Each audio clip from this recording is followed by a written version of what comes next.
세상을 책망함으로 회개하고 예수를 믿도록 만드는 일, 그런 일들을 성령께서 하십니다. 그 다음에 13절에 보니까 진리의 성령이 오시면 그가 너희를 모든 진리 가운데로 인도하시리니, 진리 가운데로 우리 성령님을 의지하면 인도합니다. 그래서 갈라디아서 5장에 뭐라고 16절부터 뭐라고 말합니까?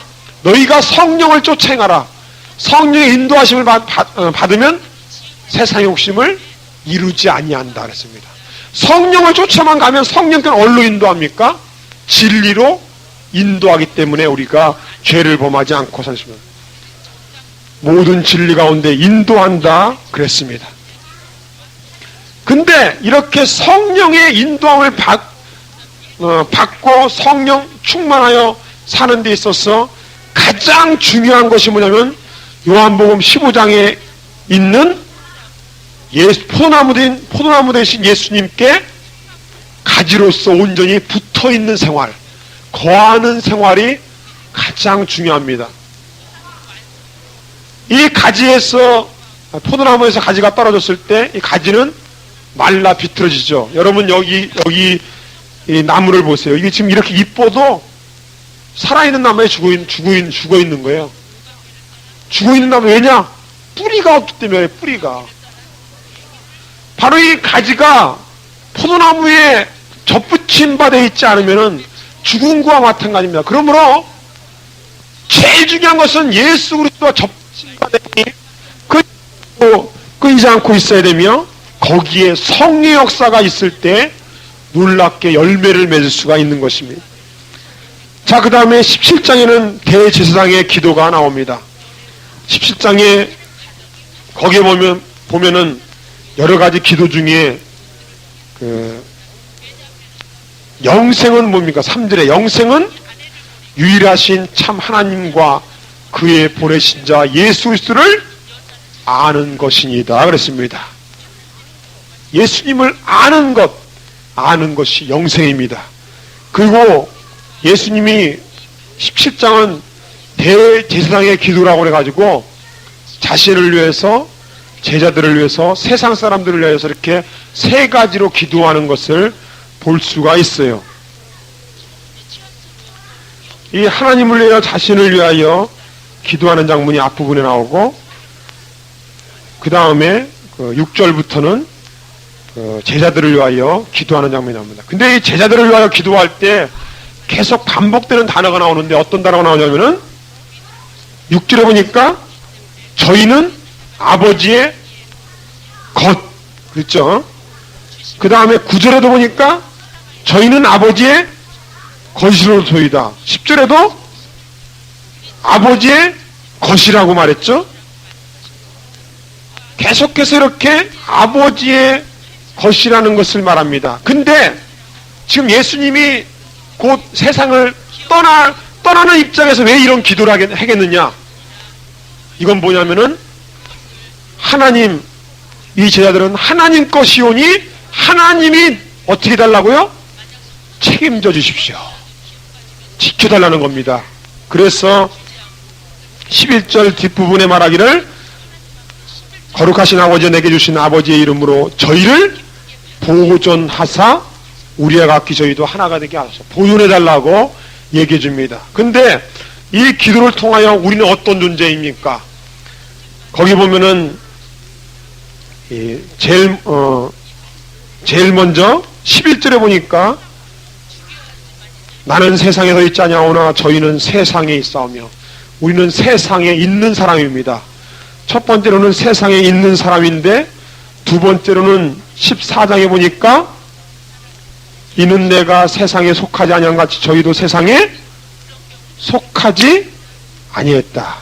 자, 11절에는 세상에 있다고 그랬죠. 세상에 사는 사람입니다. 우리는 성도들은. 그러나 성도들은 세상에 결코 속하지는 않았습니다.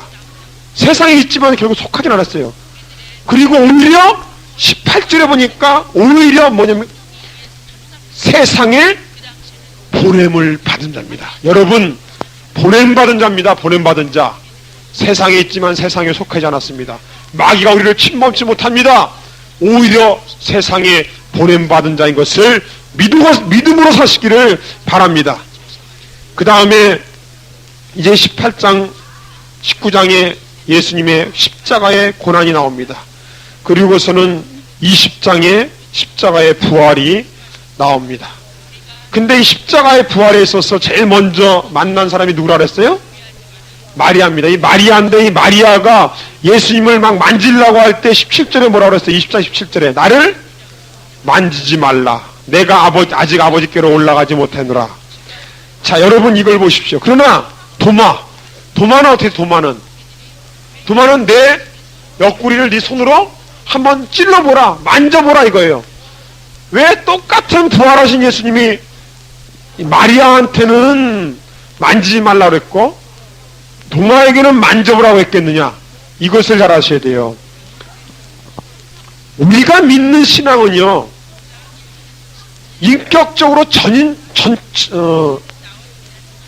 전적으로 믿어야 되는데, 즉 지적 신앙, 정적 신앙, 의지적인 신앙, 이렇게 지정의가 잘 좋아 있는 신앙을 가져야 그게 온전한 신앙이 됩니다. 그런데 이 마리아는 정적 신앙을 가졌어요. 어느 정도로 정적 신앙인 줄 아십니까? 마리아가 예수님께 대한 사랑이 얼마나 지극한지요. 무덤을 바라보고서는 계속 웁니다. 울어요. 이 베드로와 요한이 와갖고 예수님이 있는가 찾아보고 그들은 없으니까 베드로와 요한은 돌아갔음에도 불구하고 마리아는 끝까지 남아서 예수님을 찾아다닙니다. 울면서. 그러다가 천사를 만나요. 천사를 만나갖고 우리 같으면 천사 만났으면 어떻겠어요? 우리 같으면 천사 만났으면 야 천사 만났네. 야 이거 뭐 예수님 생각 다 지나가죠. 그래도 말이에요. 천사 만났어도 뭐예요? 저 사람이 예수님이 아닌 이상 끝까지 옵니다. 당신들이 예수님 어디다 뒀습니까? 이 마리아의 예수님께 대한 이 끝없는 사랑, 이 사랑을 한번 생각해 보세요.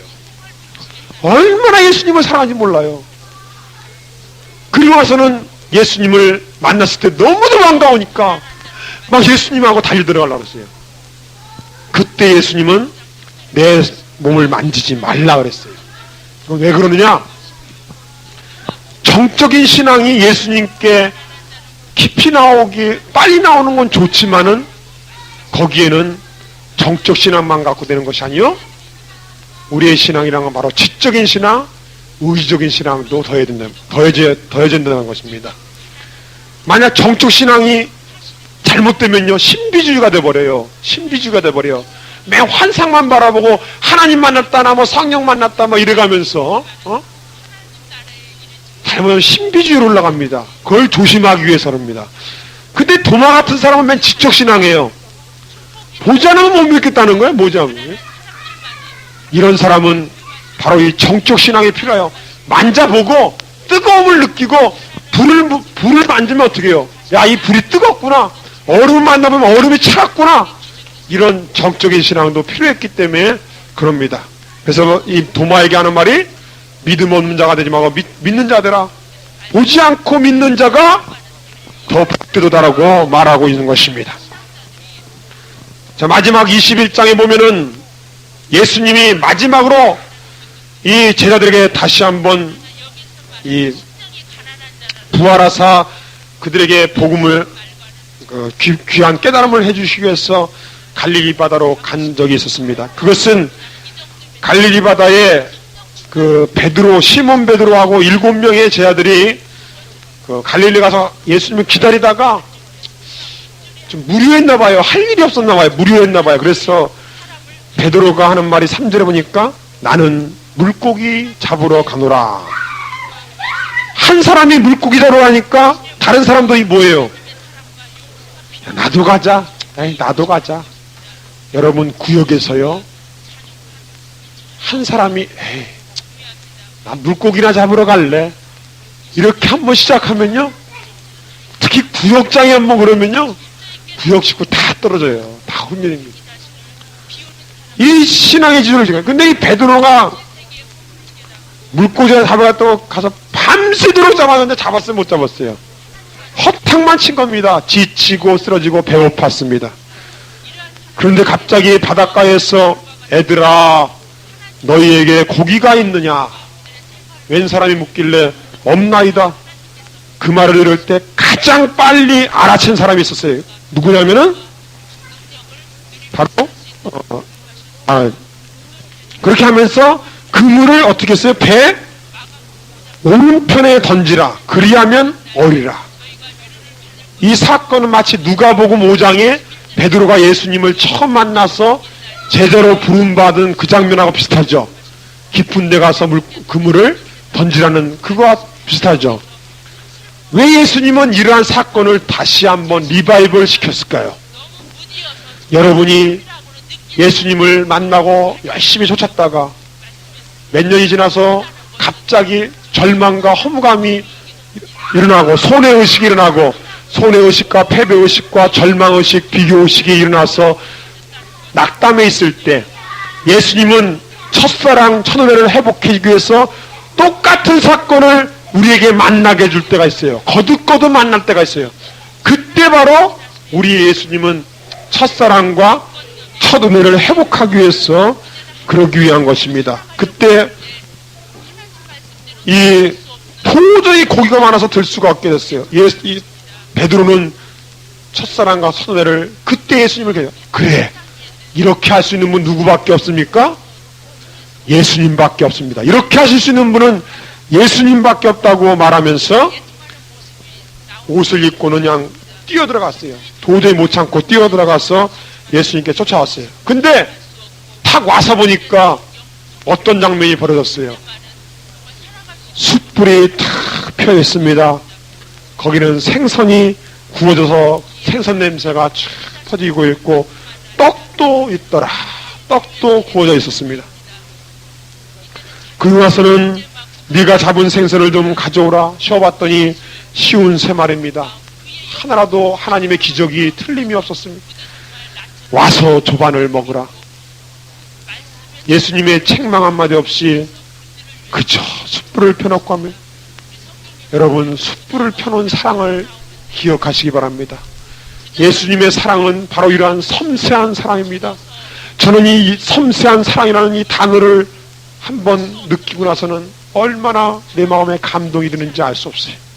섬세한 사랑, 숯불을 펴놓은 그 사랑, 와서 조반을 먹으라고 초청하는 그 사랑, 그 섬세한 사랑이 우리 생활 가운데 늘 우리 예수님은 넘친다는 걸 여러분 잊지 마십시오. 금식 기도하다 금식을 끝나고 내려올 때 죽 한 그릇을 한 숟갈을 탁 두고 첫 숟갈에 들어갈 때 얼마나 하나님의 사랑에 감격하고 눈물을 흘릴 때가 한두 번이 아니지 않습니까? 이 섬세한 사랑 속에서 베드로 마음 가운데 사랑을 심어주고 나서는 하는 말이 베드로, 시몬 베드로, 요한의 아들 시몬아, 내가 이 사람들보다 나를 더 사랑하여라. 이것을 3번씩이나 질문할 때 베드로는 주여 내가 주를 사랑하는 줄 주께서 아나이다. 이러한 고백할 때 예수님은 내 양을 먹이라, 내 양을 치라, 내 양을 먹이라고 하면 네가 젊어서는 네 마음대로 네 멋대로 띠를 띠고 다니지만 이제는 늙어서는 남이 내게 띄우띄고 원치 않는 곳으로 가다. 이제는 예수님의 참된 사명을 가지고 나갈 것이다. 그러면서 베드로에게 다시 한번 사명을 부어줍니다. 예수님을 3번이나 부인했던 베드로에게 다시 한번 내가 나를 사랑하느냐면서 사랑의 회복을 시켜주며 다시 한번 사명을 새롭게 주며 나가는 것을 볼 수 있습니다. 마지막 24절 25절이라는 말씀이 이 일을 증거하고 이 일을 기록한 제자가 이 사람이라, 즉 사도 요한이라. 우리가 그의 증거가 참인 줄 진리인 줄 아노라. 예수의 행하신 일이 이외에도 많으니 만일 낱낱이 기록된다면 이 세상에라도 이 기록된 책을 두기에 부족할 줄 아노라. 오늘 이 말씀을 통하여 진실로 우리 예수님이 우리의 구세주여 살아계신 하나님의 아들이신 것을 믿으시기 바랍니다. 이 예수님과 만나기만 하면 어떤 인생도 소망과 생명을 얻습니다. 내 가정과 직장과 사업체와 나 자신이 예수님을 만남으로 말미암아 정말 일생을 성공적인 인생, 생명을 얻다 풍성한 먹는 역사를 만나시기를 주의 이름으로 부탁드립니다. 기도하십시다. 감사하신 하나님 아버지, 주여 감사합니다. 오늘 마태복음 17장의 말씀을부터 요한복음 마지막 장 21장의 말씀을 통하여 우리에게 큰 교훈을 주심을 감사합니다. 우리를 하나님의 성도로 부르시며 제자로 부르신 주님이시여, 우리가 참 제자되게 하여 주옵소서. 말씀이 우리 안에 거하면 참 제자가 되고 진리를 알지 진리를 자유케 하려 하였습니다.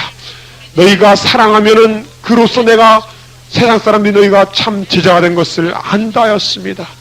하나님이시여, 우리가 예수님의 참 제자로서의 자세를 확립하게 도와 주옵소서. 하나님, 예수님은 이 땅에 오셔서 소경을 만나주시고 중풍병자를 만나주시고 눌리고 억압당한 자를 만나주었습니다. 만날 때마다 생명의 역사, 소생의 역사가 일어났습니다.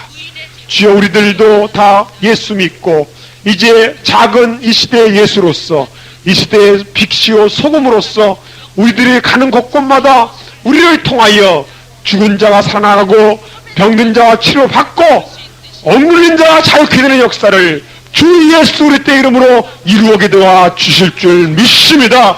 우리 구역이 살게 도와주시고 우리 조가 살게 도와주시고 우리의 가정과 직장과 사업체와 내 자신이 살 줄 믿습니다. 하나님께서 이 시간에도 너희는 내 양을 취하는 예수님의 음성을 듣고 우리도 오늘도 나가셔 주의 복음을 전파하오니 우리 하나님이시여, 우리의 모든 생활을 책임져 주시옵시고 주님 오실 가까운 이때에 그냥 외식하는 서기관들과 바리새인같이 살지 않냐고 진실로 참된 제자로서 주님의 영광을 위하여 온전히 인내로서 지혜롭고 충성된 종으로 하나님께 칭찬받는 귀한 사람들 되게 하여 성도들 되게 하여 주옵소서. 감사하고 예수 그리스도의 이름으로 기도하옵나이다. 아멘. 할렐루야. 감사합니다. 할렐루야. 하나님께 영광이 받드리겠습니다.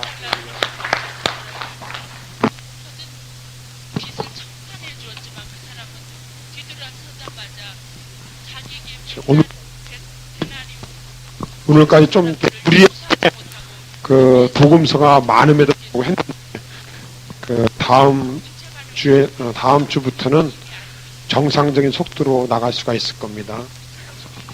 몇 번 남았죠? 여덟 번 남았죠?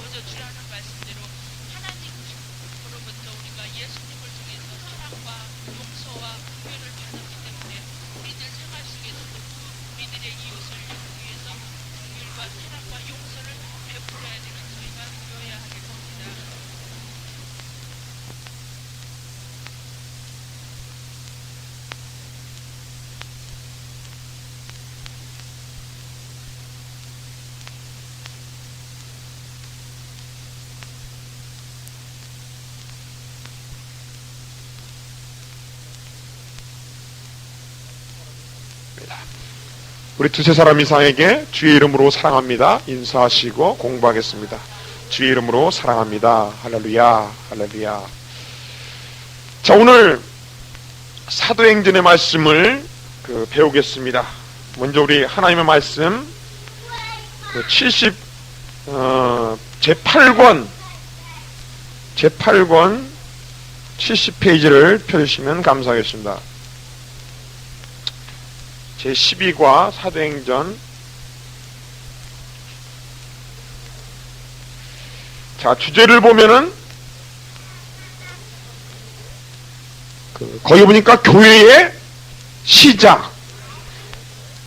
그동안의 구약의 모든 사역이 지나가고 새로운 하나님께서 구약 때 이스라엘 백성을 통하여 일하던 사역을 이제는 교회에게 그 사명을 맡겨줌으로 교회가 시작되는 장면과 성령의 능력을 받고 복음의 증인이 된 초대교회 성도들에 대해서 나오고 있습니다.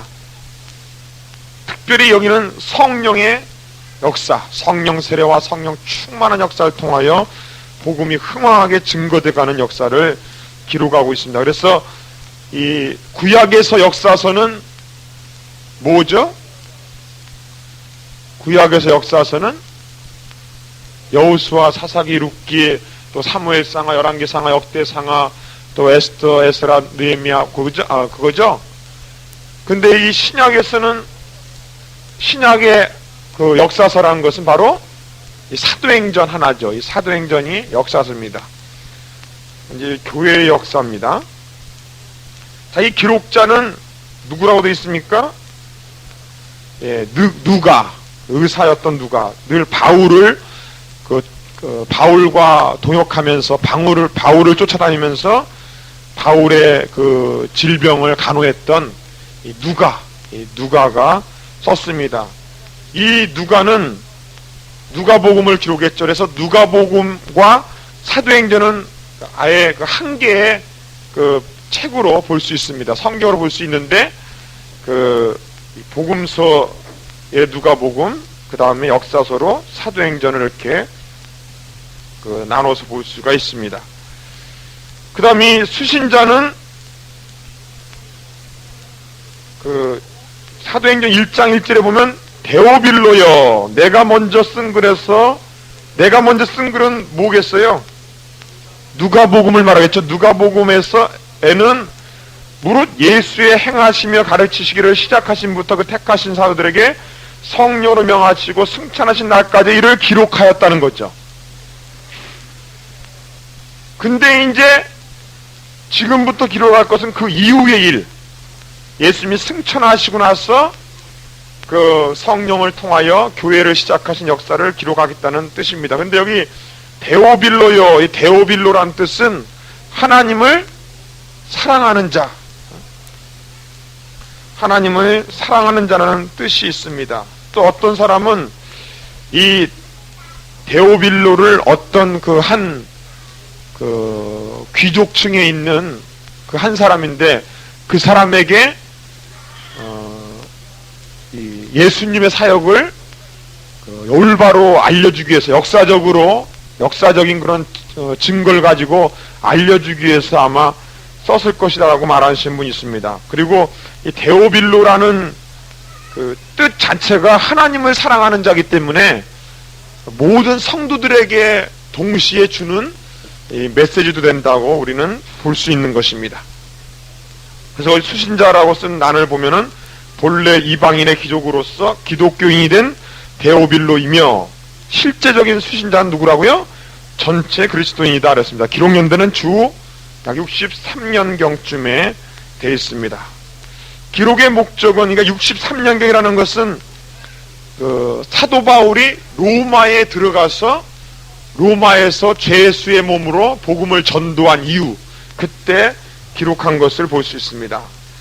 자, 그 다음에 기록의 목적은 예수의 부활과 성령의 강림함을 증거하고 예수 그리스도가 교회의 중심이며 여전히 성령을 통하여 그 예수님이 역사하신 그 사역을 성령을 통하여 계속해서 역사한다는 것을 보여주고 있습니다. 그 특별한 용어는 증인이라는 단어, 증인, 그 다음 이름, 그 다음에 성령.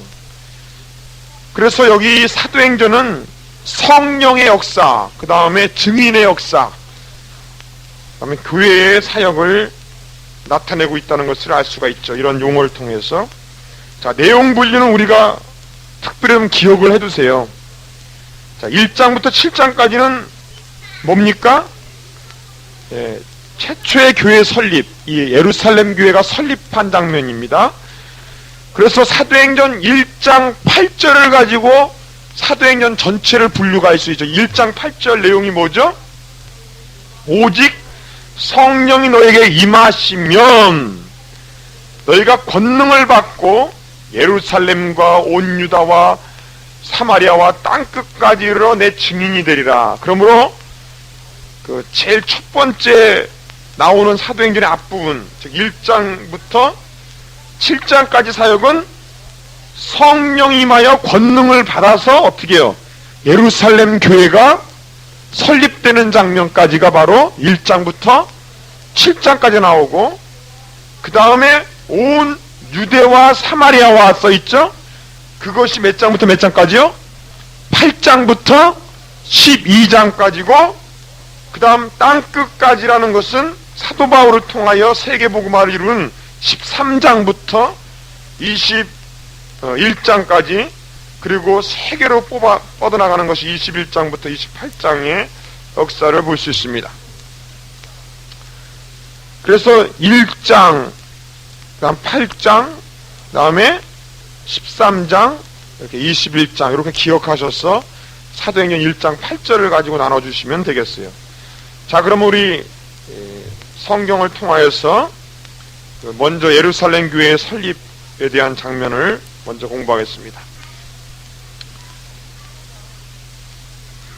자, 우리 1장 4절을 보시면은 예수님이 부활하시고 나서 며칠간 보였어요? 3절에 보니까 40일 동안 보였습니다. 근데 오순절 날은 6월절로부터 며칠이에요? 오순절 날 50일 뒤죠. 50일 뒤. 그래서 77절이라고도 하잖아요. 그 7 곱하기 7이면 어떻게 돼요? 49일이죠. 그 다음 날부터 49일이니까 50일째 되는 날이죠. 그래서 그 오순절 성령 강림 날이 6월절 다음에 50일째 됐는데 예수님이 부활하고 나서 며칠 동안 계셨다고요?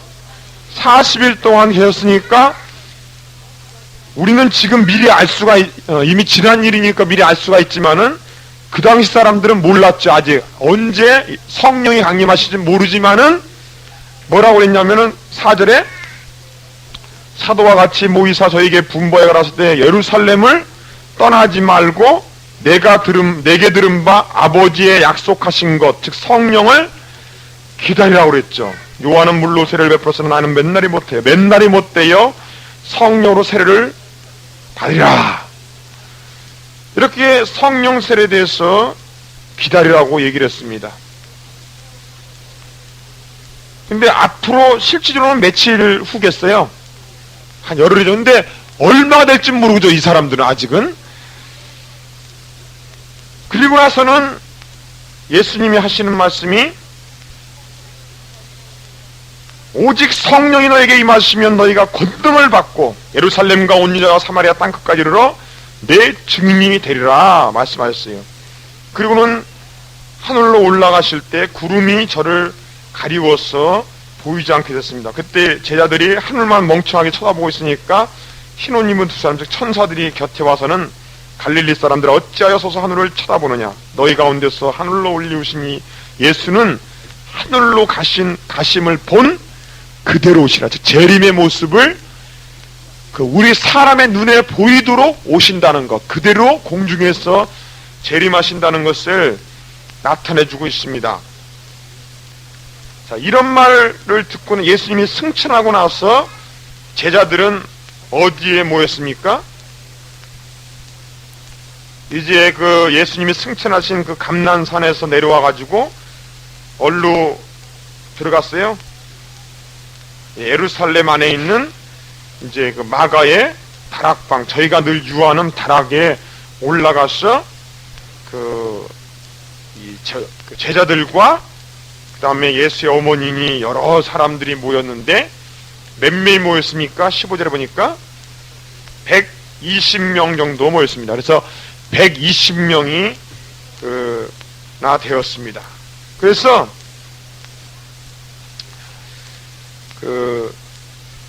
이들이 한 걸 보니까 14절 뒷부분에 보니까 더불어 마음을 같이하여 전혀 기도에 힘쓰니라. 그러니까 우리가 성령 충만 받을 수 있는 가장 지름길은 하나 되어서 그냥 전혀 힘쓰는 겁니다. 전혀 기도에 힘쓰는 거예요. 그런데 여러분 우리가 한 가지 기억할 것은 예수님이 500명의 제자들에게 나타난 적도 있었죠. 부활하시고 나서 일시에 500명에게 보일 때도 있습니다. 그런데 여기 모인 숫자는 몇 명이에요? 120명입니다. 그러므로 우리가 정말 성령 충만함을 받으려면은 하나님께 어쩌니 가까이서 모이고 합심하여 기도하는 이런 남은 자의 역사, 남은 자의 그런 마음, 진리를 찾고자 하는 그 구도자의 자세, 이런 역사, 끝까지 남아서 하나님의 은총을 받고자 하는 자세, 이런 자세에 들어가야 거기에 하나님의 역사가 일어난다는 것을 우리는 잊지 말아야 됩니다. 그래서 우리는 500명의 수많은 무리보다는 500명에 속해야 되겠고, 또 500명보다는 이런 120명에 속해야 되겠고, 또 이런 120명보다도 또한 이 사도들이나 또 집사들이나 이런 그 사도 바울 같은 그런 이 무리에 속하도록 우리는 나아갈 수 있어야 됩니다. 그래서 이들이 그렇게 전혀 힘써 기도하는 중에 한 가지를 더불어 했습니다. 뭘 했냐면은, 가룟 유다가 죽었기 때문에 한 사람이 비잖아요. 비기 때문에 한 사람을 제비를 뽑는데 누구누구를 추천했냐면 23절에 보니까 두 사람을 추천했죠. 한 사람은 바사바라 하고도 하고 별명은 유수두라는 사람, 사라는 요셉이고, 그다음에 한 명은 마띠아입니다. 그래서 이 두 사람 중에 한 사람을 택하려고 하나님께 기도를 하고 나서는 제비를 뽑았더니 마띠아를 얻어갖고 11사도의 수에 가입시켜서 12사도를 다시 치웠습니다. 즉 전혀 기도에 힘쓰면서 더불어 뭘 한 가지 더 했습니까? 이렇게 부족된 부분을 채우는 역할을 했죠. 우리는 그것을 겸해서 할 수 있어야 돼요. 어떤 기도를 할 때 무언가 한쪽이 빈 곳을 메꿔가면서, 그래서 온전한 그릇, 이 그릇을 이루는 일이 참 중요합니다. 그래서 우리는 이러한 그릇을 이루는 일을 더불어서 했습니다. 이런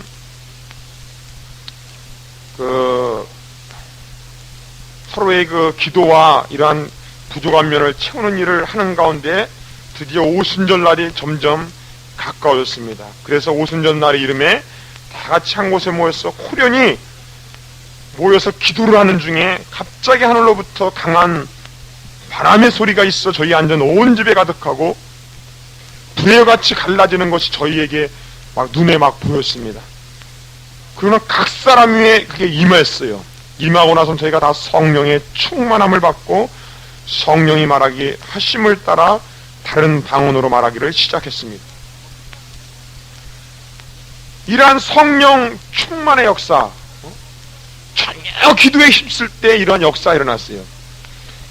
그런데 여기 우리가 한 가지 깨달아야 할 것은 6절에 보니까는 너무나 그냥 막 정신없이 방언을 하고 있으니까는 그 주위에 있는 사람이 들었습니다. 근데 지금 이상한 난리가 났다 해갖고 막 몰려 들어왔어요. 여러분 그걸 아셔야 됩니다. 지금 이 120명 분들은 예수님이 십자가에 못 박혀 죽은 다음부터 예수님을 믿은 제자들은 체포의 대상이 됐어요. 붙잡혔다면은 이거는 감옥소 내지는 죽는단 말이에요. 이런 상황 속에서 전혀 기도 힘쓰다가 막 말이 그냥 터져 나온 거예요. 그러니까 세상 사람들에게 알려지게 됐죠. 자기 그런 걸. 근데 성령 충만함을 받으면은 그러한 모든 두려움이라든가 이런 것들이 다 사라지고 오히려 담대하고 하나님 쪽에서 역사하는 게 나타나요. 그런데 6절에 보니까 큰 무리가 막 모여들었습니다. 그 말을 듣고. 그런데 어떤 기적이 일어나냐면 각국에서 모여든 사람들의 방언대로, 헬라인은 헬라인의 방언, 저기 메대 쪽에 사는데 저기 바벨론 사는 바벨론 쪽에 사는 사람들의 그런 방언으로, 그 나라의 말로, 스페인의 말로, 그런 말로 들리는 거 자기 귀에 들립니다.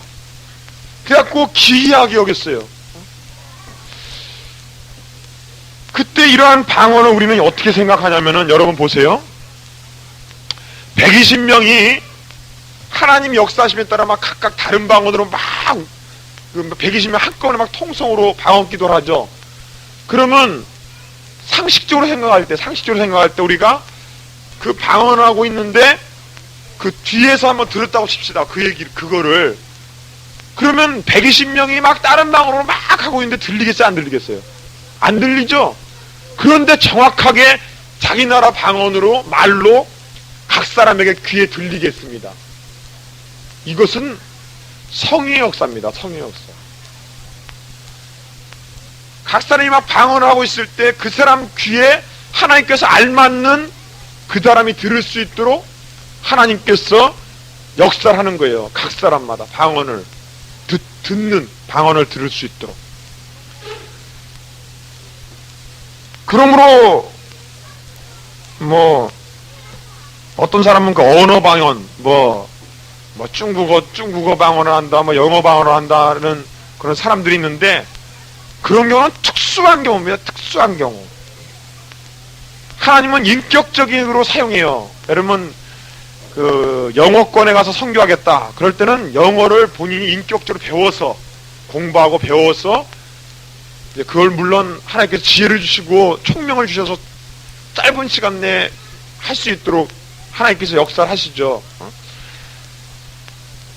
그렇지만 막 하늘에서 막 그냥 역사를 해가지고 영어도 하나도 안 배운 사람 무조건 영어를 줘가지고 마음대로 유창하게 해서 뭐 하겠다는 이런 그 기대감은 우리가 되도록이면 안 하는 게 좋아요. 그러나 특수한 경우는 그런 역사를 한 적이 있어요. 하나님이. 소련에 어떤 사람이 가서 메시지를 전하는데 통역을 세울 수가 없게 됐어요. 갑자기 그냥 큰 집회를 해놨는데, 근데 막 하나님께 부짓고 무조건 기도하고 그냥 담대하게 했는데, 자기가 자기 나라 말을 하는데도 소련 말로 이게 막 변해서 그들에게 들려지는 거예요. 들려지는 거예요. 이런 역사가 특수한 경우는 있습니다. 아마 여기도 그러한 역사가 일어났던 것 같아요. 근데 문제는 그러한 성령의 역사를 대하는 사람이 두 종류가 있다는 거예요. 두 종류. 즉 자기 나라 말로 하는 말을 듣고 하는 그러한 사람들이 있는데, 11절에 보세요. 그레데인과 아라바인들이라 우리가 다 우리의 각 방언으로 하나님의 큰 일을 말함을 듣는도다 하면서, 이런 일이 어쩐 일이뇨 하면서 이렇게 놀라는 사람들이 있고, 한편으로 또 한쪽에는 조롱하는 사람들이 있습니다. 그러므로 하나님의 복음을 들어도, 기쁜 소식을 들어도 세상에서는 이렇게 믿는 자와 믿지 않는 자 두 종류의 사람들이 있다는 것을 우리는 기억하시고, 혹시 우리가 복음을 전하다가 대래 조롱하는 사람을 만나더라도 기이하게 여기지 마시고, 그런 일이, 그건 당연한 거니까 이러한 때를 어떤 일보든지 주의 복음만 우리는 열심히 전하면 됩니다.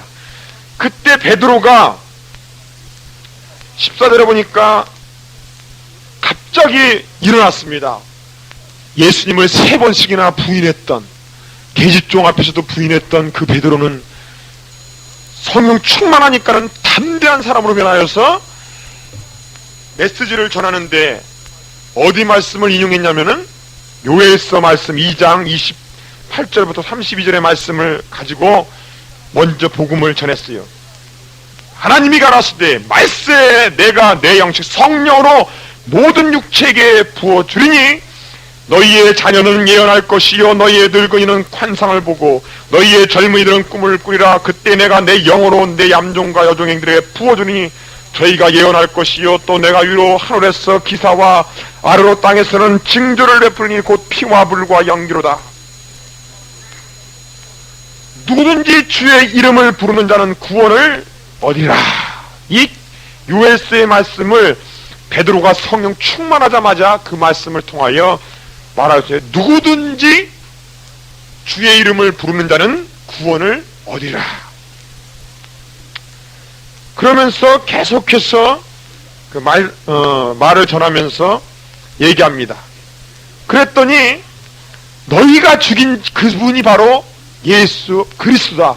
메시아다라고 합니다. 그러니까 마음에 찔림을 받았습니다. 37절에 보니까 저희가 이 말을 듣고 마음에 찔려 베드로와 다른 사도들에게 물어 가로되 형제들아 우리가 어찌할꼬 하거늘 베드로 가로되 너희가 회개하여 각각 예수 그리스도 이름으로 세례를 받고 죄 사함을 얻으라. 그리하면 성령을 선물로 받으리니 그랬습니다. 우리가 무엇보다 회개가 필요합니다. 회개. 우리가 중생하기 위해서는 회개와 그 다음에 예수의 이름으로 세례 받는다. 즉 이것은 예수님을 믿는 거죠. 내가 믿는다는 하나의 표죠. 세례 받는 것은. 그러니까 회개와 믿음을 통하여 중생을 합니다. 즉 제사함을 받게 돼요. 중생하게 됩니다. 그러면 중생한 자에게 간절히 구할 때 성령을 선물로 받습니다. 성령 세례 역사가 일어납니다. 이 약속은 너희와 너희 자녀와 모든 먼데 사람 즉 온 만민들에게 전하는 그러한 이 기쁜 소식이라고 말하고 있어요. 그날의 제자의 수가 3,000명이나 회개했다고 그랬습니다. 놀라운 성령의 역사가 일어났어요. 그러므로 우리가 얼마나 성령 충만하느냐에 따라서 하나님의 역사는 거기에 능력의 권능의 역사가 나타나는 거예요. 그러므로 조장이나 구역장의 일을 직분을 감당할 때 정말 성령 충만해야 돼요. 성령 충만하면 저절로 말하는 것이 막 성령 충만하게 역사합니다. 여러분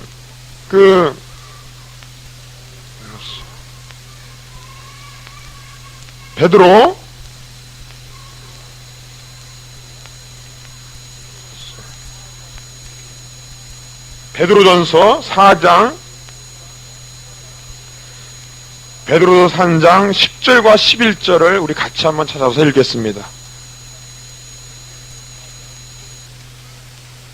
베드로전서 4장 10절과 11절 시작. 각각 은사를 받은 대로 하나님의 각양 은혜를 맡은 선한 청지같이 서로 봉사하라. 만일 누가 말하려면 하나님의 말씀을 하는 것 같이 하고 누가 봉사하려면 하나님의 공급하시는 힘으로 하는 것 같이 하라. 이는 범사의 예수 그리스도로 말미암아 하나님이 영광을 받으시게 하려 함이니 그에게 영광과 권능이 세세에 무궁토록 있느니라. 아멘. 각각 은사를 받은 대로 선한 청지같이 일하되 하나님이 주시는 힘으로 하듯이 하라 이거예요. 봉사하거나 말씀을 전파하거나 예배를 인도하거나 하나님의 힘을 주시는 것 같이 우리는 성령 충만 받아야 됩니다. 자, 이러한 역사를 통하여 최초로 예루살렘 교회가 설립이 됐습니다. 하루에도 3,000명, 5,000명씩 막 회개하고 돌아왔으니까 순식간에 몇만 명, 순식간에 몇만 교회, 그 당시 아마 많은 사람 추정하기는 20만 명 이상의 교회라고, 예루살렘 교회가. 그러니 지금 아마 우리 순복음교회 같이 이렇게 역사를 했나봐요. 지금. 42절에 보니까 저희가 사도의 가르침을 받아 서로 교제하며 떡을 떼며 기도하기를 전혀 힘쓰니라 그랬습니다. 그러니까 교회가 처음 이루어지고 나서 처음으로 한 일이 뭡니까? 바로 교제입니다. 교제.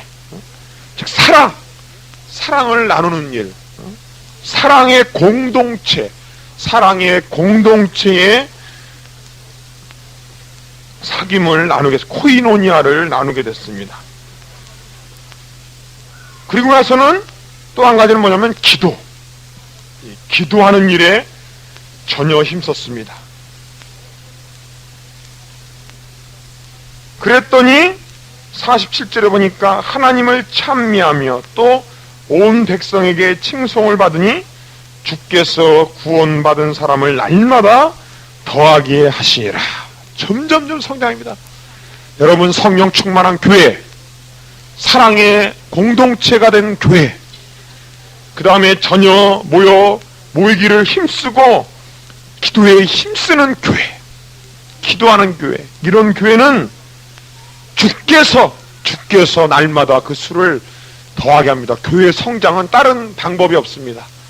이렇게 하나님을 기뻐하시는 일을 할 때에 성장하는 것을 믿으시기 바랍니다.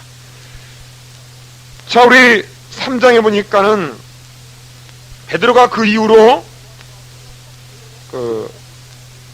요한과 함께 성전에 올라가는 도중에 나면서 안증뱅이가 된 자를 사람들이 메고 와가지고는 성전 앞에서 날마다 구걸하게 만들었습니다. 근데 베드로가 가다 보니까 거지가 안 됐거든. 근데 이 거지는 베드로가 평소에도 봤던 거지죠. 그죠? 늘 거기 있었던 거지니까. 근데 이상하게 그날따라 베드로가 이상하게 주목하여 보게 됐습니다. 주목하여. 어떻게 그렇게 됐을까? 우리는 먼저 이 베드로가 성령 충만에 있었다는 겁니다.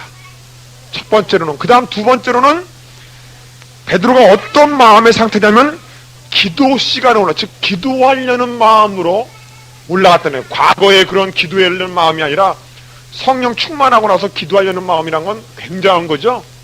그러니까 그런 두 번째로 그런 기도하려는 마음을 가지고 올라갔다는 거예요. 그러니까 또 그 사랑의 공동체 일을 했었죠, 그동안. 그런 마음의 상태를 가지고 올라가다가 턱하니 거지를 보게 되니까 저절로 주목하게 되고 마음속에서 궁유람이 무언가 주고 싶은, 무언가 살리고 싶은 불길같이 일어난 거예요. 그래서 주목하여 보고 나서는 베드로가 말하되 은과 금은 내가 없거니와, 뭔가 주려고 했다는 거죠. 주려 하는 거.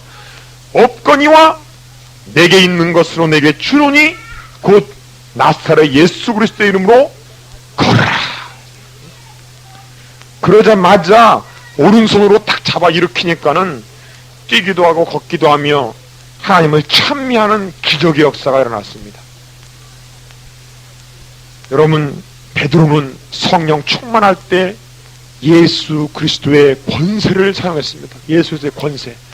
그리고 우리 주의 종이란 주의 일꾼은 바로 우리는 일시적인 해결해주는 그런 은과 금, 물질적인 도움보다는 근본적인 도움, 즉 이 사람이 자립해서 스스로 인간답게 열심히 일해서 벌고 살 수 있는 그런 자립할 수 있도록 그렇게 해주는 사역을 해야 돼요.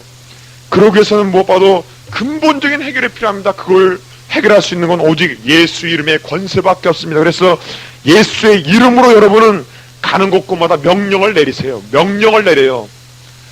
요한복음 1장 12절에 보면 하나님 자녀들은 권세를 주셨다 그랬습니다. 하나님 자녀의 권세가 있습니다. 가난한 집이 있으면 가서 축복을 받을지어다 하고 예수 이름으로 명령을 내리세요.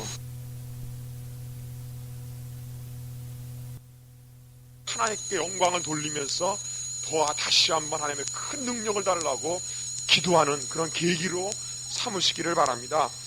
자, 그 다음에 이런 계속적인 성령 충만의 역사가 일어났습니다. 그런데 문제가 하나 생겼어요. 어떤 문제가 생겼느냐? 36절에 보니까, 4장 36절에 보니까 이 구보로에서 난 사람 그 레이 족속이 하나 있었는데, 이 구보로가 있다고 이제 나타나겠지만, 이 구보로는 그 지중해에 있는 하나의 섬입니다. 섬. 그 섬에서 탄생한, 그쪽에 이제 이민 가서 사는 거죠. 흩어져서 사는. 왜냐면 옛날에 그 포로 생활하면서 막 그냥 세계 각국으로 다 유대인들이 흩어졌잖아요. 딱 흩어져가지고 헬라에도 살고 로마에도 살고 이렇게 구부로 섬에도 살고 흩어져서 살고 있었습니다.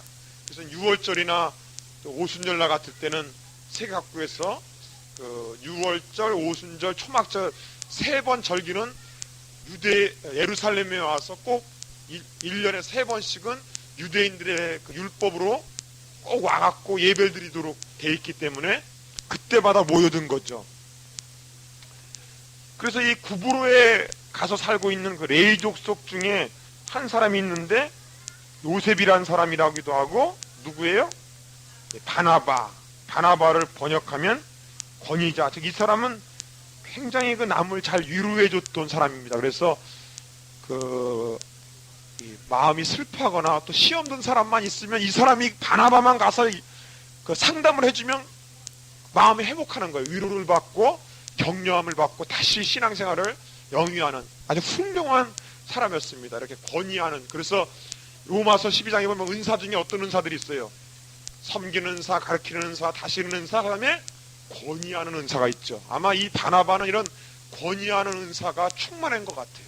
이 사람한테만 가면은 그 마음이 살아나네요. 그냥 마음이 살아나요.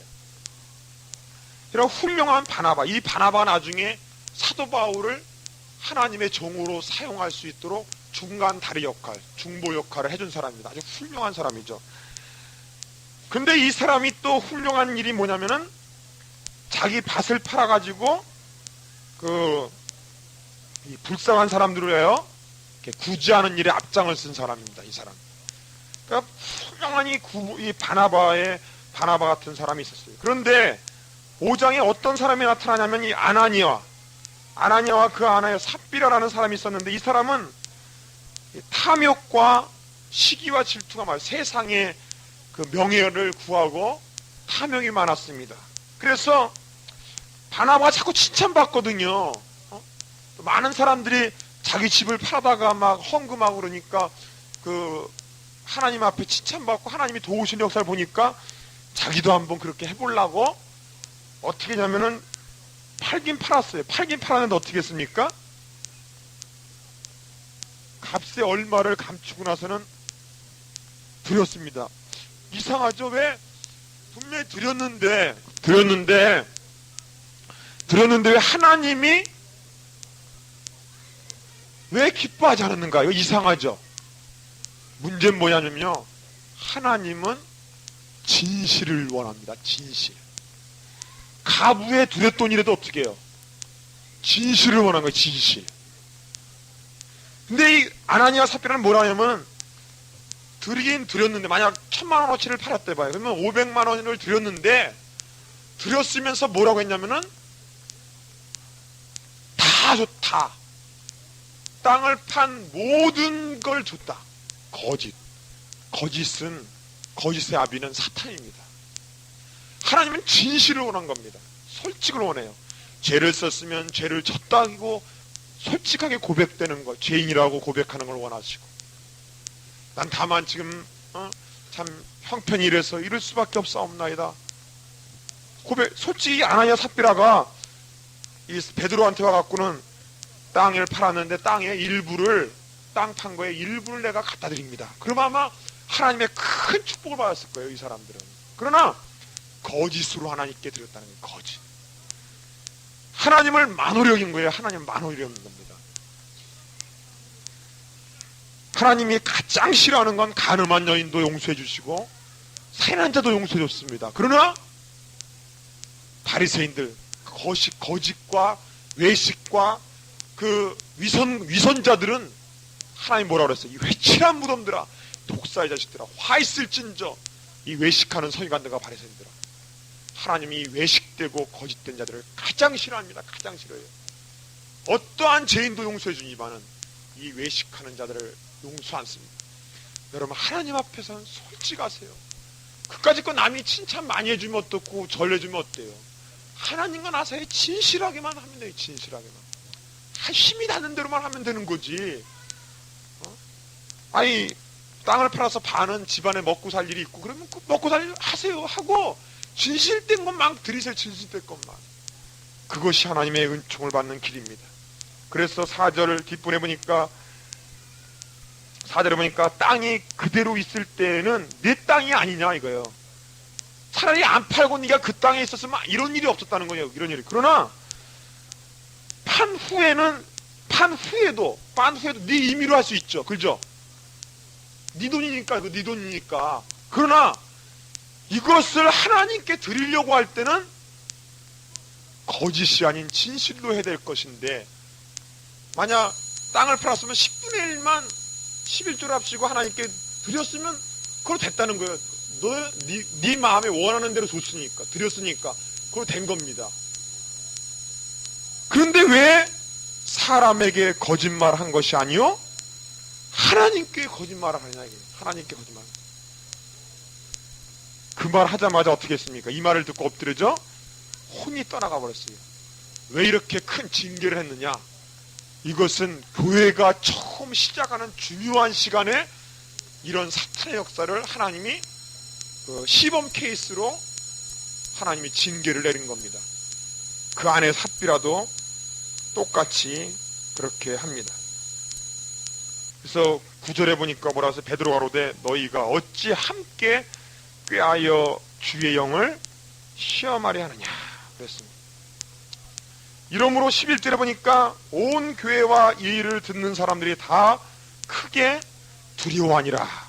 자, 여러분, 교회라는 것은 은혜 충만만 있는 것이 아니요 성결해야 됩니다. 성결. 교회의 가장 큰 중요한 것은 성결입니다. 성결. 교회가 거룩을 잊어버리면 아무 소용이 없어요.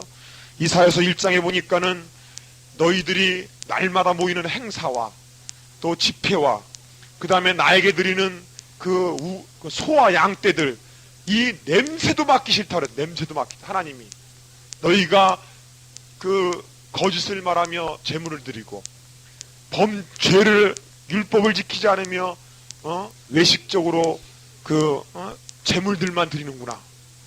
이러면서 하나님이 내가 냄새도 맡기 싫다. 냄새도 맡기 싫다 그랬어요. 그러므로 하나님은 이를 성길의 역사를 사용합니다. 성길의 역사를 이룹니다. 성길의 역사를 위해서 하나님께서 징계를 내려요. 하나님이. 그래서 초창기부터 11절에 온 교회와 이 일을 듣는 사람이 다 두려워함으로 다시는 하나님 앞에 만홀히 여기지 않고 기본적인 경건함 가지고 신령과 진정 하나님께 예배드리는 그런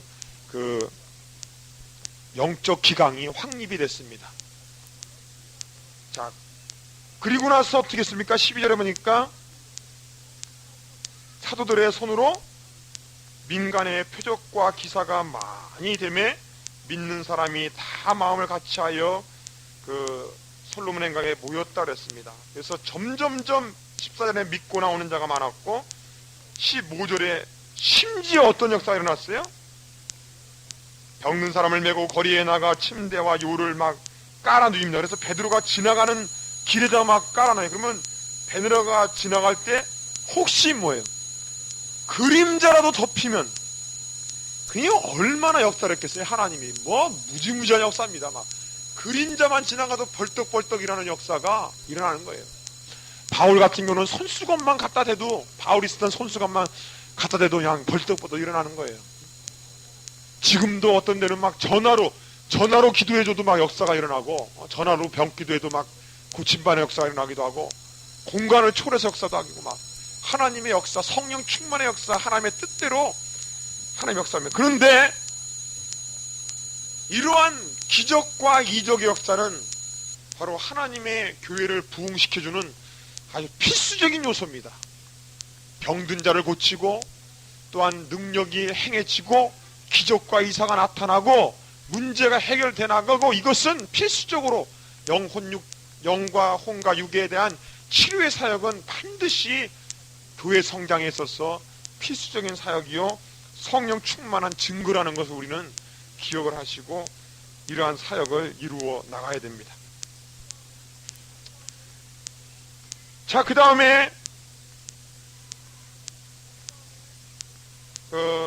17절에 보니까 대제사장과 그와 함께 있는 사람, 즉 사두개인의 당파가 다 마음에 시기가 가득하여 일어나 사도들을 잡아다가 옥에 가두어 버렸어요.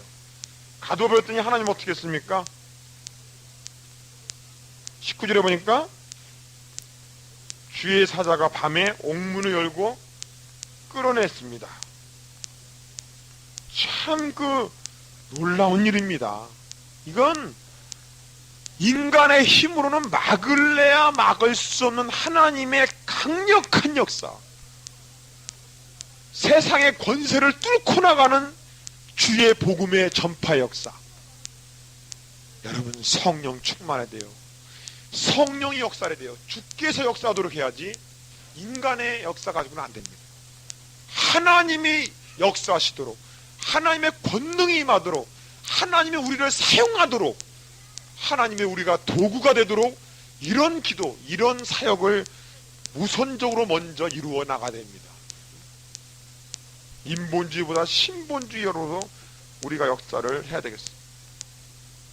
이럴 때 놀라운 그러한 이 기적이 일어나서 이 바리새인들과 이러한 서기관들조차도 포기하는 그러한 일이 일어났습니다.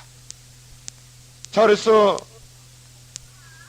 5장 41절 2절을 보니까 사도들은 그 이름을 위하여 능욕받는 일에 합당한 자로 여기심을 기뻐하면서 공회에 떠나니라. 성령 충만하면요, 기쁨이 옵니다. 기쁨. 어느 정도 기쁨이냐? 두들겨 맞아도 기뻐요. 능욕을 당하도 기뻐요. 내가 주는 평안은 세상이 주는 평안과 다르다고 그랬습니다. 그 기쁨은 세상이 주는 것과 틀립니다. 이런 일에 합당한 자로 여깁니다. 과거에는요, 핍박받는 일, 주의 일을 하면서 고생하는 일을 십자가로 여기서 십자가로, 그 어떻게 감당하지? 그런데 성령 충만하면 합당하게 여깁니다. 우리는 과거에는 불합당하게 여길 수 있는 눈으로 보이는 것이 예수의 성령으로 충만하게 되면, 말씀으로 충만하게 되면 당연한 걸로 여기게 될 때가 많아요. 과거에는 막 11조를 낼 때도 막 그냥, 야, 이거 뭐 어떻게 될까 하는데, 성령 충만하고 은혜 받고 나면은 당연한 일로, 당연한 일로 당연히 내야 되는 거지 뭐. 또 이렇게 성령 충만하면 능욕받는 일도 당연한 거예요. 당연한 거. 막 열심히 보고 막 시간을 드립니다. 당연한 거는 당연한 거. 우리가 예수 믿기 전에 마땅치 않게 보이는 것이 예수 믿고 성령 충만 받을 때 당연하게 되게 삽니다. 그래서 빛의 자녀답게 우리는 살 수가 있는 겁니다. 하나님을 하나님답게 높여줄 수 있고, 말씀을 말씀답게 저절로 이렇게 섬겨야 된다고 섬기게 됩니다. 저절로. 그럼 우리가 성령 충만함을 받아야 돼요. 42절에 보니까 저희가 날마다 성전에 있든지 집에 있든지 예수는 그리스도라 가르치기와 전도하기를 쉬지 아니하니라. 그 다음에 이제 두 번째 문제가 일어났어요. 아까는 그런 내부적으로 그 서로 시기 때문에 일어났던 그런 일이 있었고, 아나니아 삽비라가 그런 성결의 역사입니다. 아까는 그 성결의 역사에 문제가 일어났고, 그 다음에 6장에 어떤 사건이 나면은 바로 이 조직적인 문제, 그 구제에 대한 그 행정적인 문제가 일어났습니다. 어떤 행정적인 문제가 일어났냐? 제자가 그냥 막 굉장히 많아지다 보니까는 그 구제하는 일에서 빠지는 사람들이 나타나요. 빠지는 사람. 여러분, 성미를 줘야 되는데 그 사람의 형편을 다 모르니까는 빠지는 사람 많다 보니까, 사람이 많다 보니까 이렇게 구제하는 일에 빠지는 일이 나요. 그래서 여기 보니까 그 헬라파 유대인, 즉 헬라에서 태어났던 유대인들, 그런 사람 헬라파 유대인들이 와갖고는 자기네 과부들은 매일 구제하는 일에 바짝 빠지더라 이거예요. 그래서 히브리파 사람들은 막 원망해요. 왜 히브리파 사람들은 가까운 사람들끼리 가까운 데 산다고 그래서 막 이렇게 잘해주고, 왜 헬라파 유대인들은 왜 안 해주냐 합니다. 그럴 수밖에 없잖아요. 많다 보니까, 사람이 많다 보니까. 그래서 기도하는 가운데 이 사도들이 하는 말이 뭐냐면, 우리가 하나님 말씀을 제쳐놓고 공개를 입삼는 것이 옳으느냐, 재정 출납하는 일을 일삼는 것이냐. 즉 교회라는 것은 구제도 중요하지만 우선이 뭐냐, 우선이 말씀입니다. 하나님 말씀을 듣고 영적인 치료를 먼저 받고 우리 영이 새로워지고 이것이 우선이지, 사실 굳이 하는 일을 하나도 안 해도 말이에요, 이 영적인 사역이 우선입니다. 하나님 말씀보다 굳이 하는 일이 앞서죠? 그럼 이 문제 있는 교회입니다. 이건 문제. 인본주의적인 교회가 되기 쉬워요. 우선은 예배예요. 우선은 말씀입니다. 나머지는 부수적인 겁니다. 그래서 이 말을 하면서 하는 말이, 성령과 지혜가 충만하여 칭찬받는 사람 7을 택하라. 우리가 이 일을 저희에게 맡기고 우리는 기도하는 것과 말씀 전하는 것을 전무하여라. 그것을 전적으로 하겠다. 사도들이 막 그 행정적인 일 막 구제하는 일까지 신경 쓰니까는 말씀을 전하는데 자꾸 그냥 혼미가 돼요. 혼동이 돼요, 자꾸. 그래서 우리 성도들이나 그 직분자들은 가장 중요한 일은 그 담임 목사님이나 그 주의종들, 당장님이나 그런 분들이 온전히 말씀을 섬길 수 있도록 편하게 말씀과 기도하는 일에 편하도록 해주는 일이 참 중요해요. 마치 그 이스라엘 백성들의 광야에서 아말렉 군사와 싸울 때 여호수아는 직접 막 투쟁해서 싸워요. 여호수아 장군 같은 경우는 조장님이나 구역장님이나 성도님들이 되겠죠. 근데 산꼭대기에 누가 올라가냐면 그 모세와 아론과 홀이 올라가서 기도를 합니다. 그때 모세가 두 손을 들고 기도하는데 손을 내릴 때는 지고 손을 올리면 이깁니다. 근데 하도 오랫동안 기도하니까 팔이 아파서 자꾸 내려요. 그때 옆에는 아론과 홀이 어떤 얘기를 해줬냐면은 앉힙니다. 그 돌에다가 편하게 기도하도록 편하게 앉힙니다. 기도하도록 편하게 해주는 일이 바로 그 중간에서 보조해주는 바로 동역자들입니다. 직분자들이에요. 그리고 손을 받쳐줘요. 정보를 제공해주고 또 지금 우리 교회에 그러한 성도들의 문제점을 알려주고 또 여러 가지 그 말씀을 증거하시는데 보탬이 되도록 그러한 것들을 옆에서 다 동역해 주도록, 기도하기 좋도록 이런 동역의 역사가 필요합니다. 많은 사람들이 최소한도 조장 정도 이상 되면은 이러한 전도사님이나 목사님들에게 그 기도와 말씀을 더 잘 증거하시고 기도를 더 잘할 수 있도록 그걸 잘 소스를 알려주고 도와주는 일이 참 중요합니다. 그런데 어떤 분은 사랑만 받으려고 그래요. 우리 집 신방을 저 사람은 2번 하는데 우리 집에 1번밖에 안 왔다. 그런 걸 따지고 있는 분들이 많아요. 아직도 그냥 어린아이 그 신앙같이. 근데 그런 역할을 감당해주는 사람이 필요해요. 그래서 여기는 7지사를 택합니다. 7지사를 택해서 최초로 조직을 했습니다. 최초로 행정을 일을 시작했어요. 그랬더니 7절에 보니까 어떤 역사가 일어났어요? 같이 한번 읽어보죠. 시작. 하나님의 말씀이 점점 흥황하여 예루살렘에 있는 제자의 수가 더 심히 많아지고 허다한 제사장의 무리도 이도에 복종하니라. 여러분, 주의 종들이 막 말씀이 충만해집니다. 기도가 충만해집니다. 또 밑에 있는 집사님들이 뭐예요? 행정이나 모든 일에 하나도 빠짐없이 열심히 일을 메꿔서 합니다. 그러니 하나님께 칭찬받는 교회요. 핍박하던 제사장까지 회개하고 돌아오는 역사가 일어나는 거예요. 여러분, 절대로 교회의 행정이나 조직을 무시하지 마세요. 하나님은 그런 교회의 행정과 조직을 통해서도 역사를 하십니다. 자, 그 다음에 유명한 이 스데반 집사의 그러하니 스데반 집사, 그 성령이 충만한 집사 중에 7지사 중에 한 사람이죠. 스데반, 빌립 부르고 나오는데, 이 스데반이 회당에서 막 성이 충만하고 10절에 보니까 지혜와 성령이 충만해서 막 말합니다. 그런데 막 서기관들이 막 사람들을 충동시켜서 잡아가지고 공회에다가 세워놨어요. 15절에 보니까 공회 중에 앉은 사람들이 다 스데반을 중국하니까 어떻게 됐습니까? 얼굴이 천사의 얼굴 같더라. 얼마나 빛이 났으면, 막 성령 충만해서 얼마나 빛이 났으면 얼굴에서 막 천사같이 그냥 빛이 그냥 쫙 충만해 나온 겁니다. 이 스데반의 영과 혼과 육 전체가 성령으로 충만한 거예요. 전체가. 그랬더니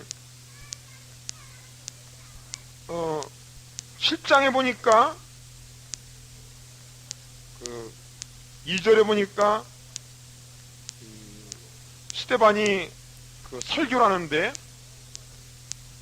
메소포타미아에 있을 때에 어떤 하나님이요? 영광의 하나님이 그랬어요. 그래서 바로 이 스데반의 하나님은 영광의 하나님을 믿었습니다.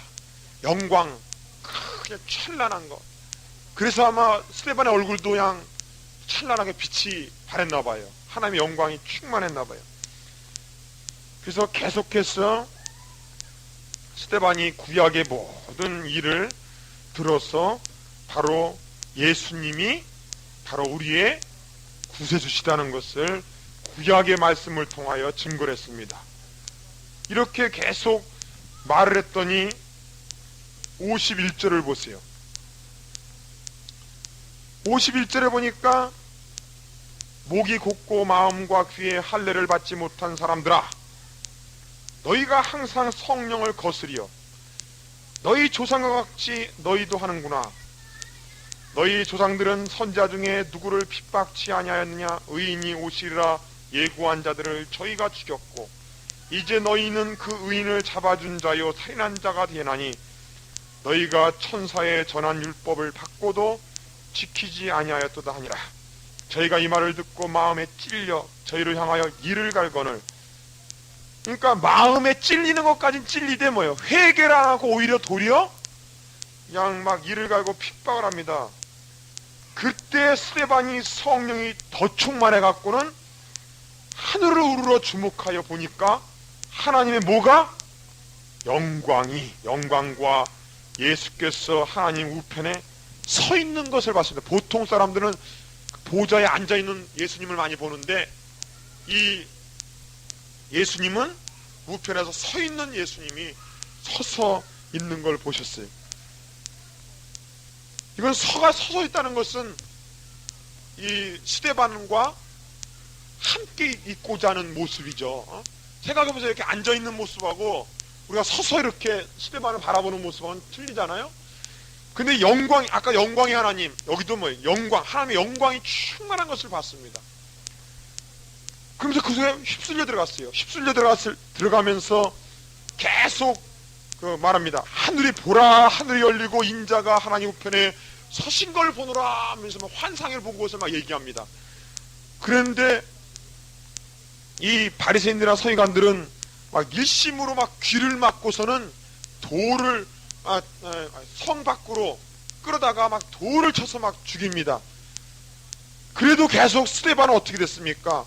성령이 충만해 갖고는 뭐라고 말해요? 주 예수여 내 영혼을 받으시옵소서 하고 무릎을 꿇고 크게 부르가로되 주여 이 죄를 저들에게 돌리지 마옵소서. 예수님이 십자가 위에 했던 그 기도가 바로 여기도 스데반도 한 겁니다. 많은 사람이 스데반이 죽었을 때 얼마나 고통스러웠을까 말하지만은 어떤 사람의 꿈을 통하여 스데반 집사는 돌에 맞아 죽을 때 이미 영광의 하나님 속에 자기가 충만했기 때문에 전혀 아픈 감각을 느끼지 못했다고 합니다. 우리 기도원에 있는 원로 목사님 이문영 목사님의 간증을 통해서도 그분이 그 일전시대 때 예수를 믿고 신차참배를 안 할 때 붙들려 들어갔어요. 청년신에 붙들려 들어가지고 얼마나 얻어받았는지 모릅니다. 그러면서 마지막으로 너 마지막으로 얘기해라. 예수를 부인하고 이제 신사참배를 하겠다고 하면은 너는 내가 풀어줄 것이요. 형사가, 1번 형사가 그럽니다.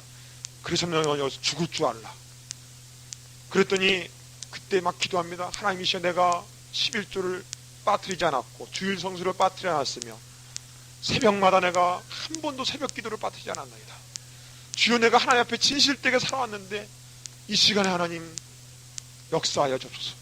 막 기도하니까 그 입술에서 갑자기 입술을 열어 말합니다. 내가 지금 이 너희 여기서 나가면, 이 너희 지소에서 나가면은 더 예수님을 잘 믿어서 대일본 제국에 제일 잘 믿는 예수 크리스찬이 되겠다고 그냥 담대하게 성령의 역사입니다. 야, 이거 알합니다. 그래서 이놈이 하면서 막 그냥 욕을 하면서 칼을 뽑아 막 그냥 시퍼렇게 하면서 막 몽둥이로 두들기고 그냥 완전 발로 짓밟고 막 합니다. 그런데 이문용 목사님의 감각은 어떤 감각인 줄 아세요? 누가 와서 그냥 손방망이로 툭툭 치는 것 같아요. 그래서 한참 있다 보니까 너 나가! 그래갖고 나가서 집에 와가지고는 어머님한테 내 아픈 곳이 내 몸에 어떻게 멍이 들었는지 좀 봐달라고 옷을 벗어 보이니까는 다친 자국이 없어요. 하나님의 기적입니다. 하나님의 도우심이 있는 거예요. 정말 진실된 그러한 우리가 신앙을 가지면은 하나님께서 보호하시고 역사합니다. 어찌 하나님의 예수의 이름을 전파하는 자를 어떻게 예수님이 가만 놔두겠어요? 근데 이 순교할 때 이 사울이라는 청년이 뭘 하고 있었습니까? 증인들이 옷을 벗어서 누구에게 놨어요? 사울이라는 청년 발 앞에 이 옷을 지키는 자가 됐습니다. 즉, 이 스데반의 그러한 스데반을 죽이는 그러한 역할에 우리 앞장서는 역할을 했습니다. 8장 1절에 하기를 뭐라고 그랬어요? 사울이 그의 죽임당함을 마땅히 여기더라. 그러나 잘못됐죠. 이것은 잘못된 마땅이죠. 잘못된 마땅이. 아마 이 스데반의 순교가 이 사도 바울의 회개에 큰 도움이 됐을지도 모릅니다.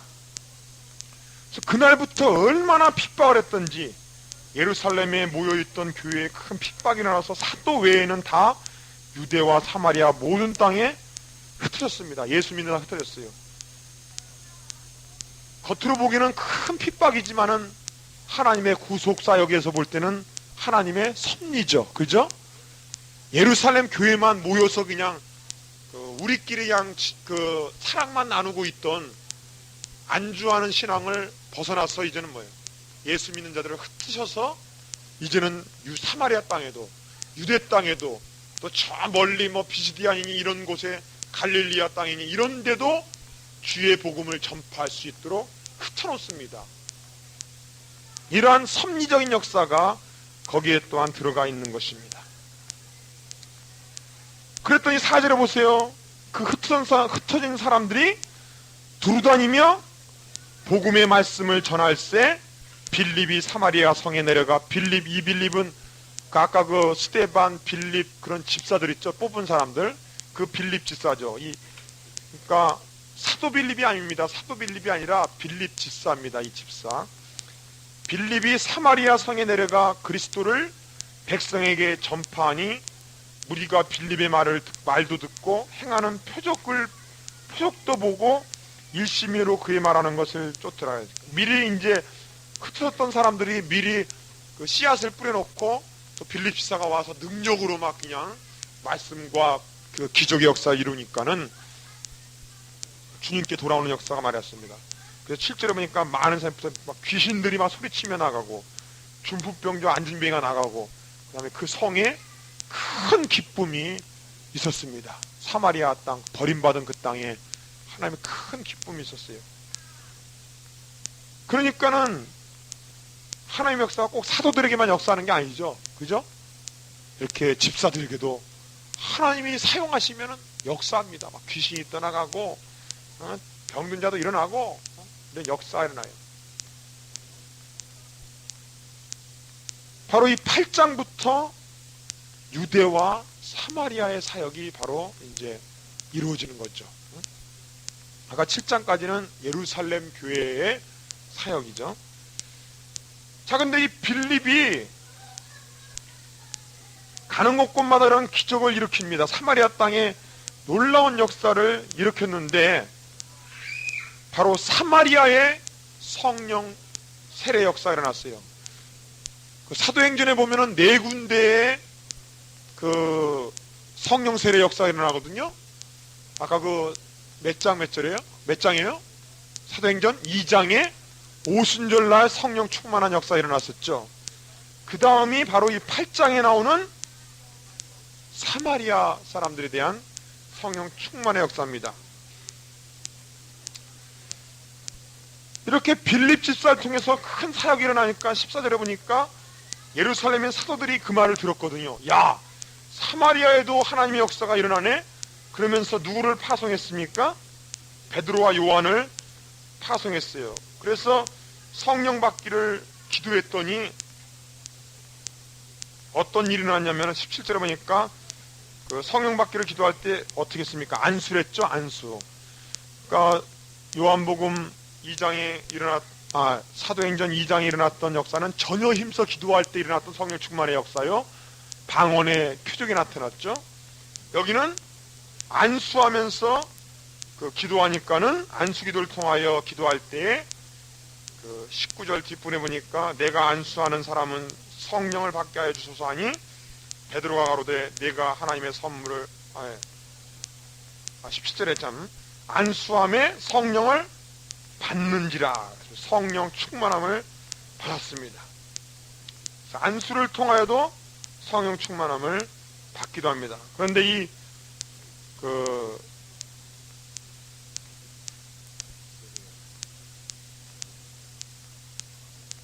시몬이라는 사람이 그런 모습을 보고 야, 성령 세례 받는 거 보니까 희한하거든. 그러니까 돈 주고 살라고 그랬어요. 그걸 어떻게 돈 주고 좀 얻을 수 없냐 그랬더니 22절에 보니까 네 악함을 회개하고 주께 기도하라. 그래서 하나님의 성령은 세상 것으로 얻는 것이 아닙니다. 그래서 25절 보니까 두 사도가 주의 말씀을 증거하고 사마리아 여러 그 촌에 들어가서 복음을 전하니까 사마리아의 땅에도 이제는 복음이 들어갔어요.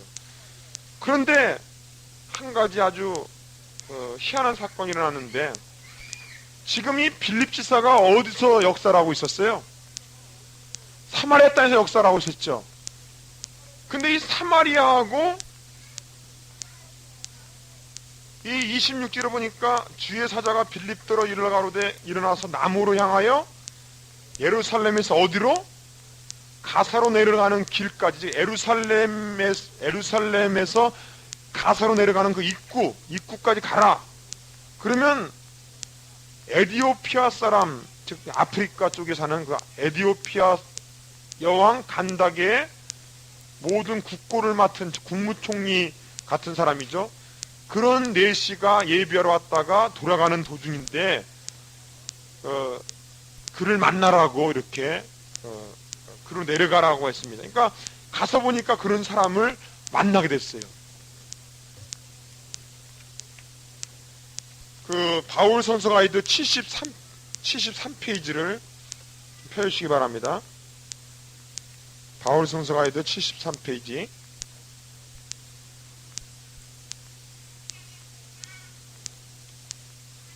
거기 보면은 빌립의 전도여행이라고 써있죠? 보여요? 바울서가이드 73페이지 빌립의 전도여행. 거기 보니까 그 사마리아 땅이 저 위에 보면 뭐 사마리아 세스바데니 뭐 거기 정확하게 표시를 안 해놨는데 사마리아 성이 어디냐면은 그 근처예요. 그 뭐 사마리아 뭐 세베스데니 그 근처란 말이에요. 그러니까 거기서 지금 사역하고 있는 사람을 갑자기 얼로 불러냈어요. 저 예루살렘 굉장히 뭐 글로 데리고 왔습니다. 근데 왜 데리고 왔느냐? 데려온 이유가 그 에디오피아 그 국무총리 되는 사람이 예루살렘을 갔다가 돌아오는 도중에 병거를 타고 오는데 선지자 누구의 글을 읽고 있었어요? 이사야 글을 읽는데 어느 부분을 읽고 있었냐면은 32절에 보니까 저가 사지로 가는 양같이 끌리었고 털 깎는 자 앞에 어린 양의 잠잠한 같이 이것들 이게 몇 장 몇 절이에요? 이사야서 53장 7절의 말씀이죠. 5절 6절은 그가 찔림은 우리의 허물을 이만이요 그것이고 바로 7절은 다 어린 양의 도살장에 끌려간 어린 양 같았다 이런 내용이 바로 거기를 쭉 계속 읽고 있었던 도중입니다.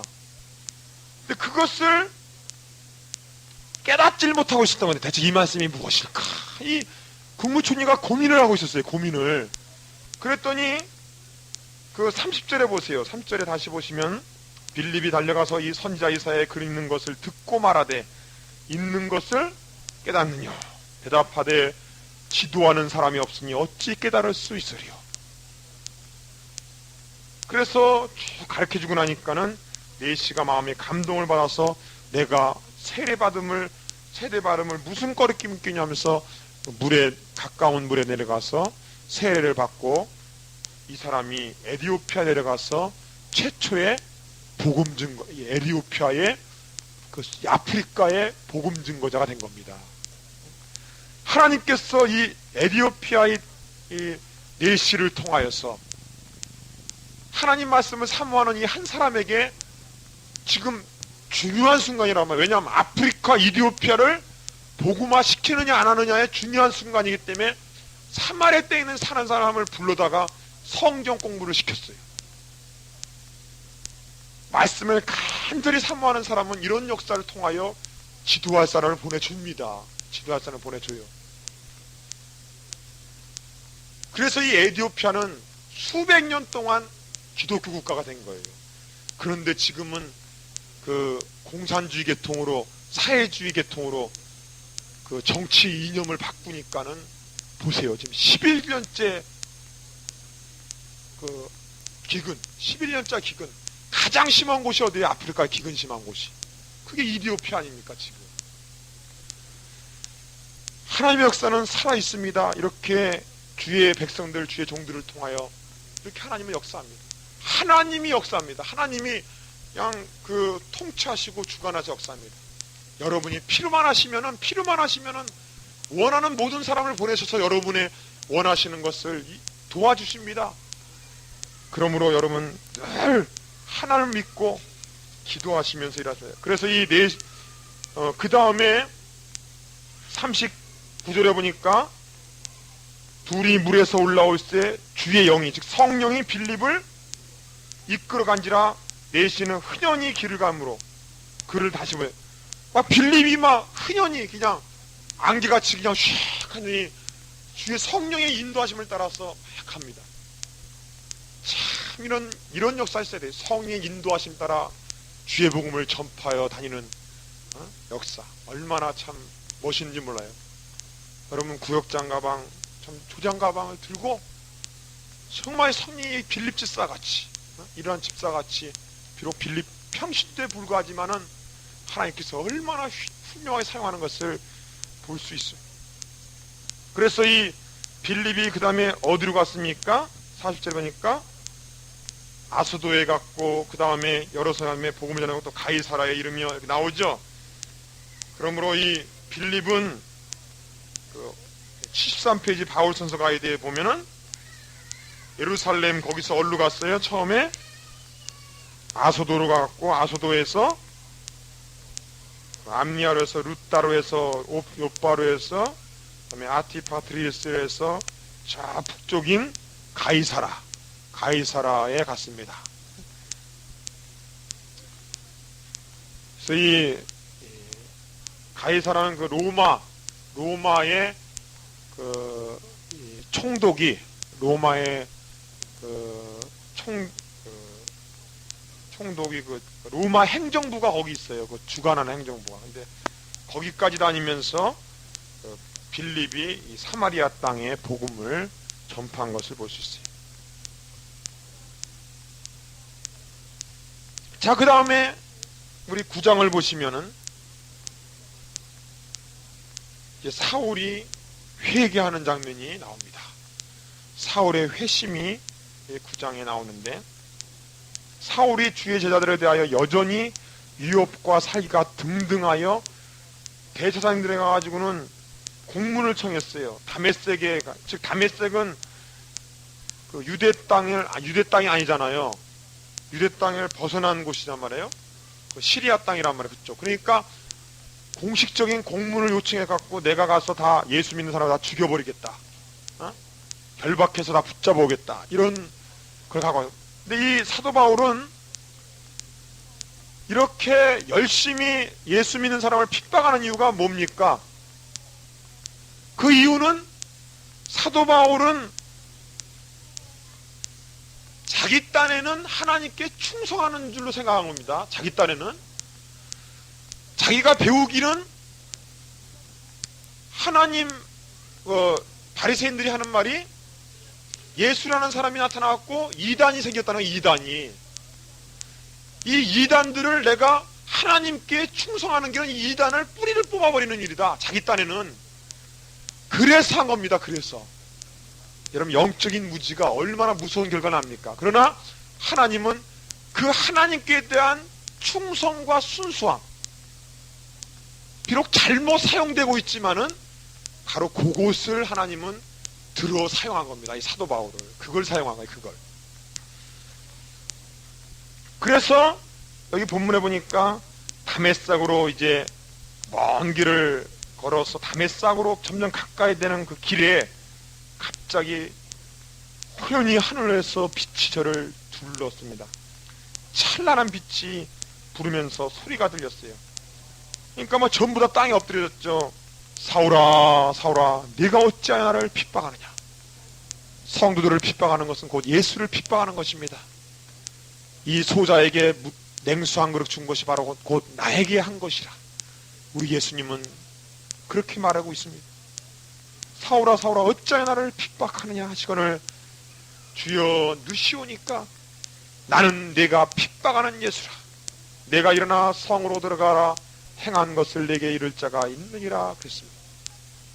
여러분, 참 이 자기가 핍박했던 예수가 참된 메시아로 자기에게 부딪혀올 때 사도 바울의 마음이 얼마나 큰 충격을 받았겠어요. 그리고 눈은 멀었죠. 소경이 돼가지고 이제는 앞을 못 봅니다. 왜 하나님께서 이런 회심을 할 때 이런 눈을 멀리는 이러한 징계를 해줍니까? 철저히 자기가 하나님 앞에 뼈저리게 느끼고 회개하여 완전히 돌아서도록 하기 위해서 그렇습니다. 아마 그 살기등득한 사울, 그냥 하루라도 떨어뜨릴 권세를 가진 사울이 하루아침에 눈이 멀어갖고 이제는 병신이 돼가지고 손에 끌려서 다메섹으로 끌려갑니다. 그러더니 이제는 그 충격 때문에 3일 동안 음식도 못 먹고 거기서 기도합니다. 주여, 내가 지금까지 살아온 길이 정말 참된 올바른 삶이 아니었습니다. 하나님께 눈물과 회개하여 기도합니다. 그랬더니 주위에 환상이 일어났어요. 환상이. 어떤 환상이 일어나느냐? 10절에 보니까 다메섹에 아나니아라는 제자가 있더니 주께서 환상 중에 물러가랐을 때 아나니아야 하거늘 주여 내가 여기 있나이다. 주께 가라되 직가라는 그 다메섹의 그런 우리 뭐 종로라든가 뭐 을주로라든가 이런 이름처럼 그 똑바른 거리라 해서 직가라는 거리가 있나 봐요. 거리 이름이 있나 봐요. 그래서 이 직가라는 거리로 가서 유다 집에 있는 5사람 사울이라는 사람을 찾으라. 저는 뭐 하는 중? 기도하는 중이라. 지금 사도 바울이 금식하면서 기도하고 있습니다. 그동안에 벌써 하나님은 또 한편으로 어떻게 했습니까? 12절 보니까 저가, 즉 사울이 아나니아라는 사람이 들어와서 자기에게 안수하여 다시 보게 하는 것을 보았느니 이미 사도 바울도 환상 중에 이미 보고 있는 것입니다. 성령께서는, 성의 역사는 다 양쪽이 동일하게 역사합니다. 세상에 어떤 여인은 막 그냥 이미 결혼한 사람한테 쫓아가서 하나님이 예언을 계시해 줬는데 당신하고 결혼하라고 했다고. 빨리 이혼하시오, 나하고 결혼하시오. 이런 거는 말도 안 되는 거예요. 말도 안 돼요. 성령의 역사는 꼭 양쪽이 다 합하는 역사입니다. 서로 기쁨의 역사가 있습니다. 어떻게 다 같은 성령이 똑같은 일을 하시는데 어떻게 한쪽에만 역사합니까? 아니면은 환경이라도 하나님 역사, 환경이라도. 그래서 아나니아가 그 말을 듣고 나서, 아니 그 사울, 그 사람 지금 좀 아까까지 그 다메섹으로 들어와서 우리를 죽이려고 하는 그 사람 아닙니까? 그러면서 아니 이런 사람에게 어떻게 안수를 해주고 그럽니까? 도와줍니까? 그랬더니 하는 말이 15절에 말하기를, 가라, 너 가라. 이 사람은 내 이름을 이방인과 임금들과 이스라엘 자손 앞에 전하기 위하여 택한 나의 그릇이라. 하나님이 택했으니 너는 그 사람의 과거를 생각하지 마라. 여러분, 하나님이 택했을 때는 그 사람의 과거를 자꾸 생각하지 마세요. 아유, 저 사람 과거에 뭐 했던 사람이래, 이런 거 보지 마십시오. 오직 하나님이 택했을 때 하나님의 뜻이 있어서 택합니다. 그런데 문제는 뭐냐면은 그가 내 이름을 위하여 해를 얼마나 받는지, 고난을 얼마나 받아야 할 것을 내가 그에게 보이라. 사도 바울 자체에 얼마나 고통당하는 걸 보이리라. 여러분, 사도 바울처럼 고통당한 사람이 있어요? 사도 바울처럼 예수 믿는 사람, 핍박한 사람이 있습니까? 핍박한 만큼 주의 복음을 전하면서 고통을 당했어요. 그러나 주의 능력이 임했기 때문에 그 고통을 이길 수 있는 능력을 하나님은 겸하여 줬죠.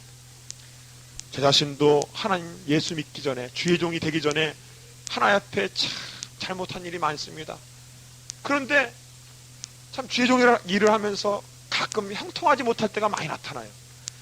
그럴 때마다 내가 느낀 것은 내가 그 과거에 하나님을 온전히 섬기지 못했던 이런 것들을 통하여 내가 주의 종의 일을 하는데 참 안타까운 일이 많더라 이거예요. 그러나 하나님께서는 기도를 할 때마다 그 고통을, 그 고난을 어떻게 해요? 이길 수 있는 능력을 줍니다.